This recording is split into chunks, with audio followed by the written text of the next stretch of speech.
Olá, investidores! As empresas de transmissão são uma das melhores empresas para aquele investidor que deseja investir focado nos dividendos.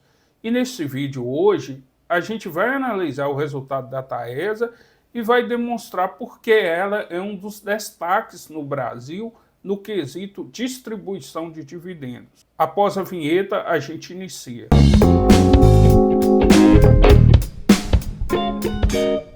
Eu sou Carino Gomes e invisto há muitos anos na Bolsa de Valores. Desde quando eu entrei na Bolsa de Valores, a Taesa ela fez um follow-on porque a empresa tinha pouca liquidez na Bolsa, pois a Taesa foi adquirida pela CEMIG no ano de 2008. Então ela comprou muitas ações no mercado e ficaram algumas. Em 2012, ela reabriu o capital, ou seja, fez uma captação nova de recursos que foram usados para comprar alguns ativos da Albengoa, que era uma empresa que estava no Brasil e era especializada nesse setor de infraestrutura, porém uma empresa que estava endividada na Espanha, então teve de vender os ativos brasileiros. E desde quando eu comecei a ser acionista da Taesa, provavelmente no ano de 2014, o que eu notei é que a empresa todos os anos paga grande parte do lucro líquido dela em dividendos. Apesar de ter tido anos ruins, a Taesa também surpreendentemente, pelo setor que ela atua, ela sempre demonstrou um lucro líquido muito resiliente. Ou seja, alguns períodos o lucro cai um pouquinho, mas novamente volta a subir no próximo período. E a Taesa, ela soltou o resultado do quarto trimestre de 2023, desta forma encerrou o ano de 2023. Encerrou com lucro líquido, um pouco pior do que o ano anterior, mas um lucro líquido muito robusto.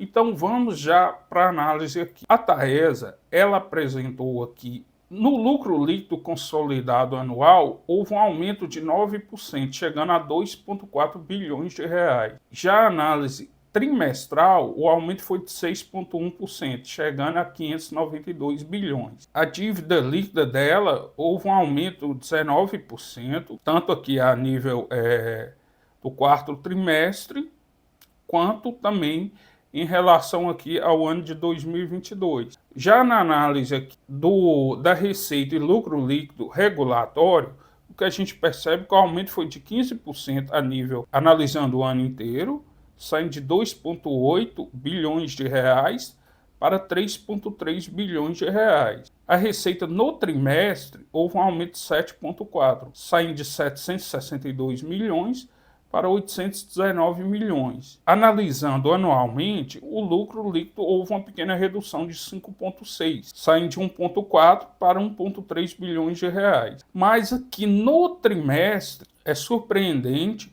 porque o aumento foi de 2.000%, saindo de 22 milhões no quarto trimestre de 22 para 481 milhões de reais. Se fosse considerado aqui anualmente, multiplicado por 4, estaria um lucro líquido de quase 2 bilhões de reais, o que é fenomenal. Mas por que essa situação aconteceu? Percebemos ali no slide anterior que a Taesa ela tem uma questão que o lucro líquido dela anualmente houve uma pequena redução, mas se olhar o quarto trimestre de 22 para o quarto trimestre de 23, o aumento no lucro líquido foi muito robusto. Por que isso acontece? Empresas transmissoras de energia, elas têm o contrato atrelado a índices de inflação. E o que a gente vai perceber é que o IGPM foi muito ruim do ano de 2023. E o IGPM, ele é muito representativo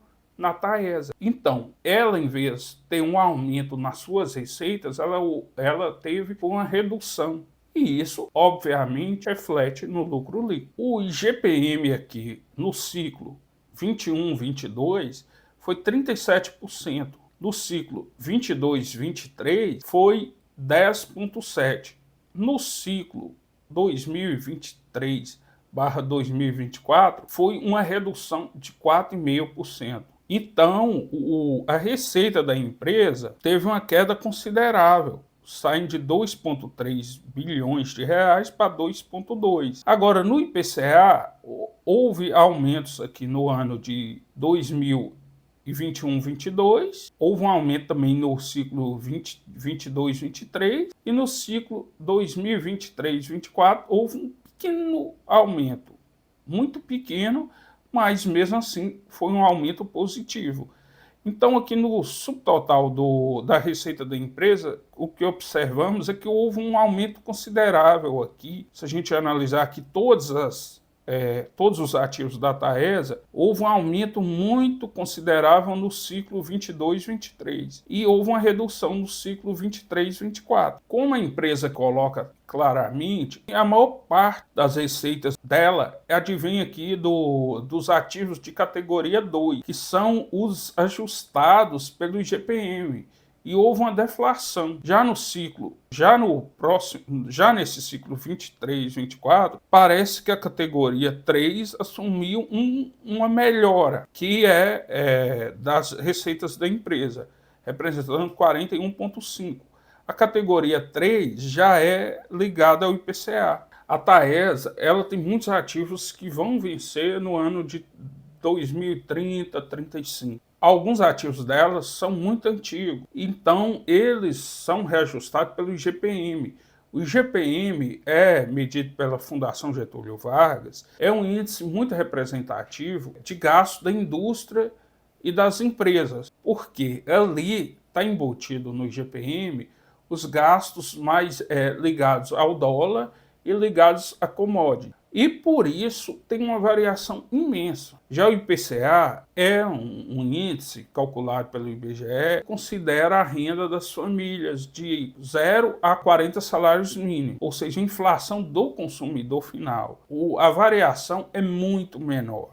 O IGPM ele costuma, às vezes, subir 20%, 30%, e no outro ano cair 10%, cair 5%. Já o IPCA ele tem uma tendência mais normalizados. Quando sobe para 10%, 12%. Quando cai para 3%, 2%, nunca cai para 1% ou negativo. É muito raro acontecer. A Taesa é uma grande geradora de caixa. Por ter ativos que têm uma receita muito previsível, apesar desses índices de inflação, às vezes mexer com o resultado da empresa, ela sabe que no próximo ano ela vai ter uma receita igual ela teve do ano anterior, até o dia que essas concessões estiverem sobre a responsabilidade da empresa. Então, uma empresa dessa, ela não tem que se preocupar se o consumidor está com vontade de consumir energia ou não. Ela não tem que se preocupar se teve uma seca ou não. Diferentemente das geradoras, há períodos de seca que elas vão ser impactadas negativamente. Já a Taesa não, ela tem a obrigação de construir o ativo, construir a linha de transmissão e fazer com que aquela linha de transmissão entregue energia do ponto A para o ponto B. Ela não tem que se preocupar com a quantidade de consumo do consumidor, como ela faz esse serviço para outras empresas, e são empresas do sistema de energia nacional. Então, a questão também da inadimplência é muito baixa, é praticamente inexistente, mas ao mesmo tempo isso tudo dá a possibilidade da empresa ela fazer grande distribuição de dividendos, sempre alinhando isso em novos investimentos e ao controle da dívida. Por essas questões também é uma definição da administração da empresa manter um endividamento alto, por entender que o negócio é de pouco risco, que isso também traz um benefício fiscal para a empresa. Os dividendos pagos pela Taesa são destaque há muito tempo. A Taesa ela está sendo um destaque no Ibovespa, porque a empresa ela vem pagando dividendos há mais de 10 anos, todos os anos seguidos. Alguns anos paga mais, outros menos, como que aconteceu, por exemplo, de 2016 ela pagou quase 1 bilhão de dividendos. Depois caiu quase pela metade, caiu uns 30%, 40%, voltou a subir e depois reduziu. Nos últimos anos, ela pagou dividendos surpreendentemente altos. Por quê? A empresa pagou em 2022 1,6 bilhões de reais. Em 2023, ela pagou 1 bilhão. Uma boa parte desse dinheiro está caindo agora em 2024. O total da empresa pago em dividendos foi 13,3 bilhões de reais.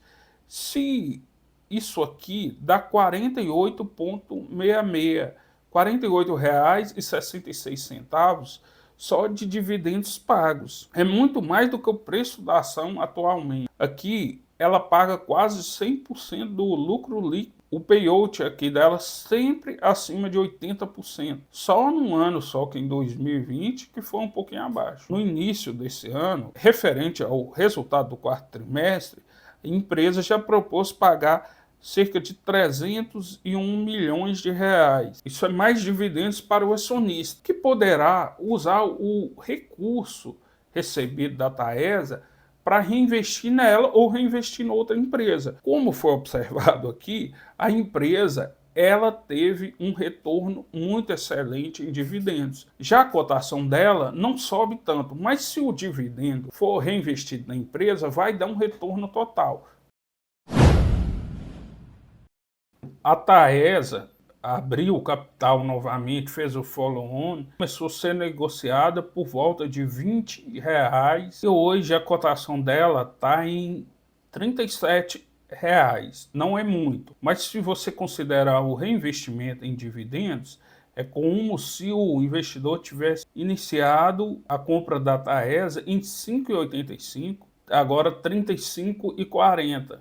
Então, o retorno aqui nominal foi apenas de 61%. O retorno reinvestindo em dividendos foi 461%. Considera apenas o ano de 2012, que abarcasse o ano de 2009, 2010 e 2011, com certeza o retorno total aqui da Taesa ia passar mais de 600%. Então é isso, um retorno de 461%.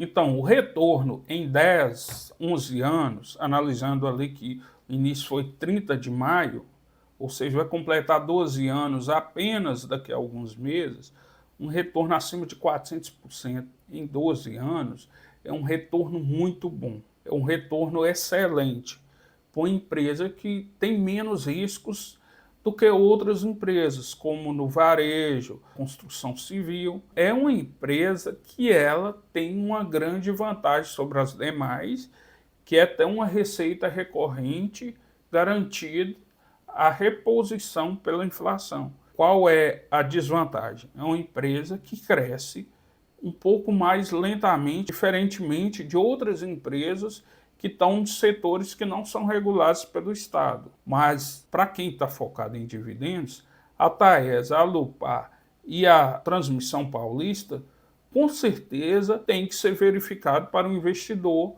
analisar se cabe na sua carteira. Então, imaginar que um investidor que busca dividendos, com certeza ele vai ter pelo menos uma geradora de energia, um banco, uma transmissora de energia, saneamento básico, possivelmente até uma distribuidora de energia ou uma empresa integrada, por ser segmentos no Brasil com alta rentabilidade, com pouca concorrência e que dão retornos muito bons e sem ter aquela flutuação muito grande, como, por exemplo, a Vale do Rio Doce, a Gerdau, a Exetec.